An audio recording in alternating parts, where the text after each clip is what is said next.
Sure is a lot of big words in this here dictionary. Hey, where the dickens is that word? That smart aleck fella called me a punk, and I'm going to find out what it is. P-punk. P-U-P-U-P-U. What's the matter with you? Don't bother me. Can't you see I'm busy? I'd be all right if I knew how to spell it. P-U-P-U. I don't smell nothing. What are you talking about, Eb? Who's smelling anything? You are, ain't you? You was sitting there feeling like you were smelling something bad. No, I wasn't smelling nothing. Now, don't bother me. For a fella that ain't smelling nothing, you sure got a funny way of talking. P-U... Oh, here it is, right here. What is it, a dead rat? No, it ain't a dead rat. Go on, get back over there to work. If there's anything to be done in the way of knowing something, I'll do the thinking. I don't smell a thing. Well, what are you walking like that for? Look like you was breaking in a pair of legs for a duck. What say? I said you walked like you was breaking in a pair of legs for a duck. Well, I can't help it.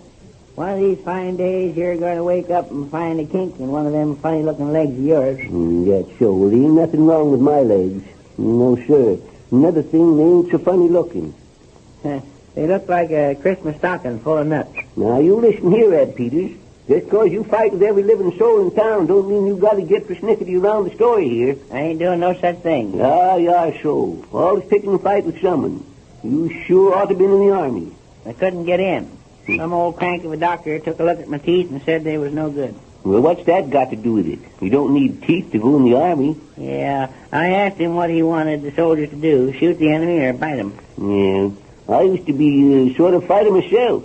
I remember the time I chased old Butch Milligan through a cart and turned a patch so fast he thought it was soup.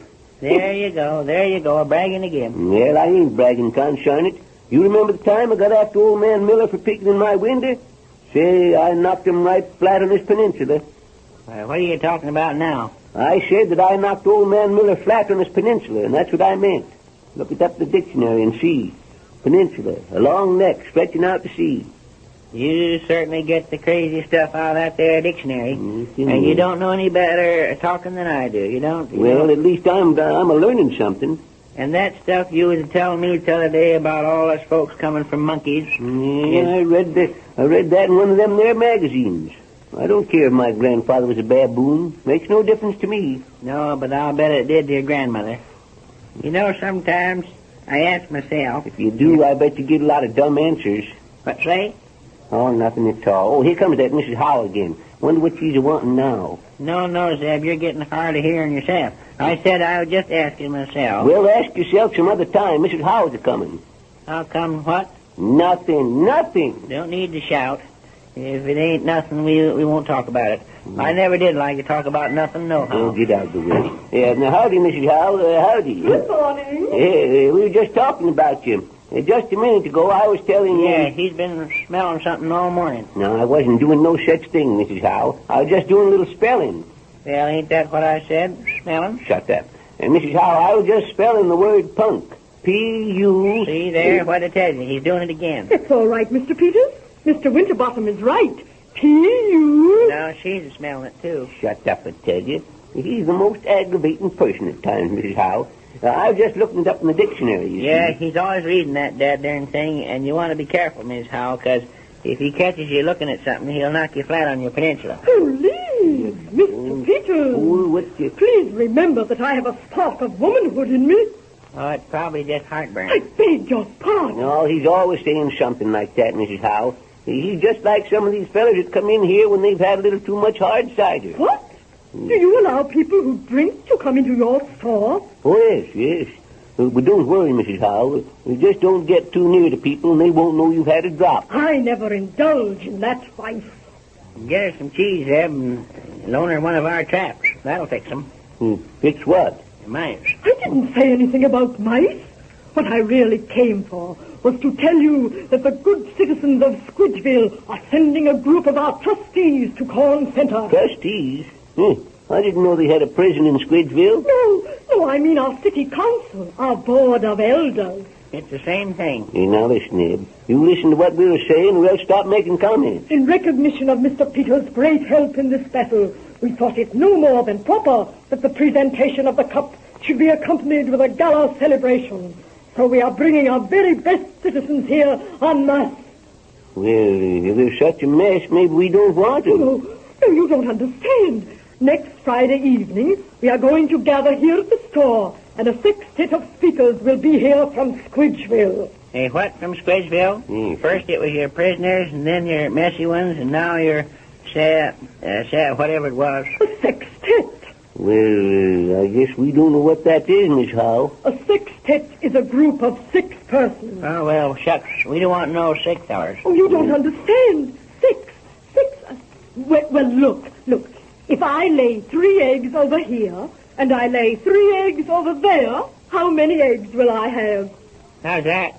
I'm just trying to illustrate my point.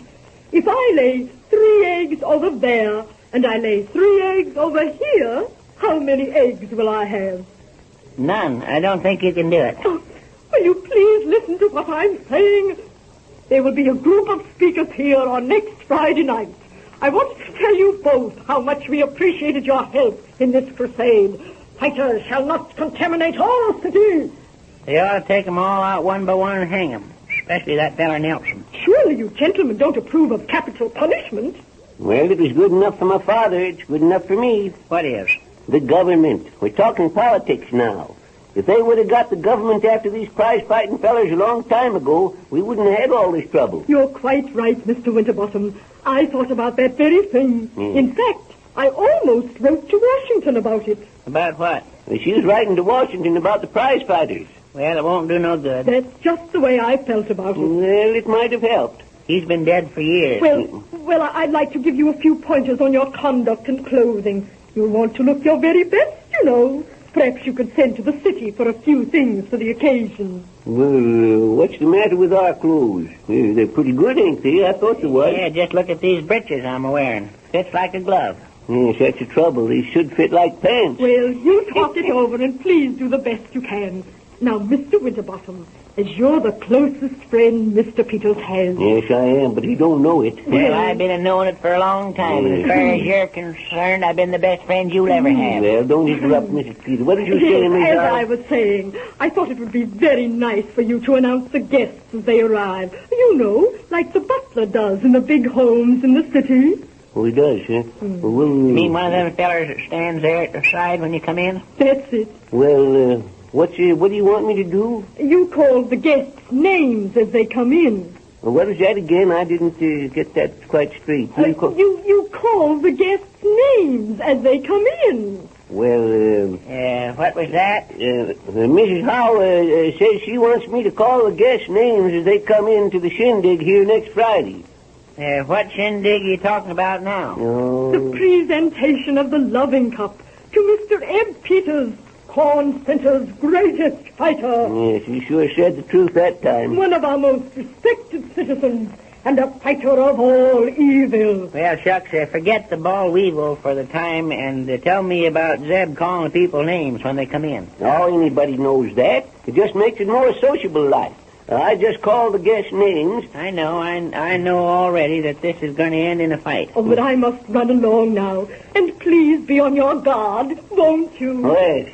Thank you. Yeah, Goodbye, Miss Howe. Goodbye. Drop in again sometime. Goodbye, Mrs. Howe. Yes. You know something? Seems kind of funny to call people names. But if Mrs. Howe said was all right, I guess it is. I can sure call them names, too.